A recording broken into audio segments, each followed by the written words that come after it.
বিগত বছরগুলোতে আমরা যা দেখছি যে আমাদের জানেন জুলাই আন্দোলনের মাধ্যমে আমরা নতুন একটা সুন্দর দেশ পেয়েছি এবং সংস্কার ইতিমধ্যে আমাদের কার্যক্রম অনেক দূর চালু হয়েছে এবং আমরা সামনে চাচ্ছি যে সুন্দর একটি দেশ আমরা বিনির্মাণ করতে যেন পারি।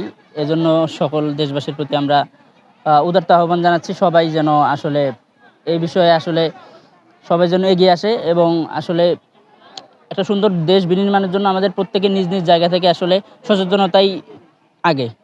আর এই সচেতনতা যখন আমরা নিজ নিজ জায়গা থেকে হব এবং আমাদের যেহেতু আমাদের একটা গণতান্ত্রিক একটা অধিকার ভোট, এই ভোট আমরা যদি যোগ্য ব্যক্তিকে না দেই তাহলে আমাদের আসলে সঠিক আমরা আসলে সুন্দর দেশ বিনির্মাণ করতে পারবো না। আসলে যেহেতু আমাদের প্রতিনিধিরাই দেশকে গড়ে তুলবে, এজন্য আমাদের সুন্দর একজন প্রতিনিধি বাছাই করা আসলেই অত্যন্ত জরুরি।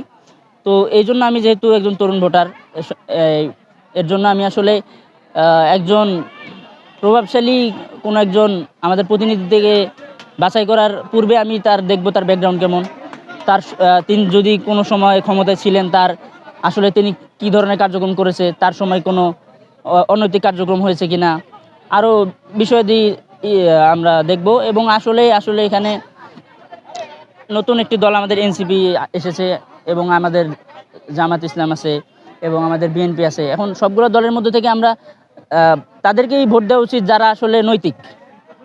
এখন কারো হয়তো বা জামাত ইসলাম ভালো লাগে, কারো এনসিপি ভালো লাগে, কারো ছাত্রদল ভালো লাগে, বিএনপি ভালো লাগে। এখন যার ভালো লাগা বিভিন্ন জায়গায় হতে পারে, কিন্তু আমাদের নৈতিকতার জায়গাটা ঠিক রাখতে হবে।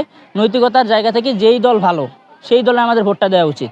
যদি আমরা এটা না করি, পরবর্তীতে দেখা যাবে আমাদের এই ভুল সিদ্ধান্তের কারণে দেশটা 5টা বছর একটা খারাপ সময়ের ভিতর দিয়ে যাবে। তখন 5টা বছর আর আমরা কিন্তু এটা থেকে উদ্ধার হতে পারবো না।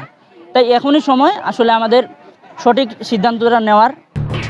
এলো খবরের কাগজ, নিখাত, নির্ভীক, নিরপেক্ষ।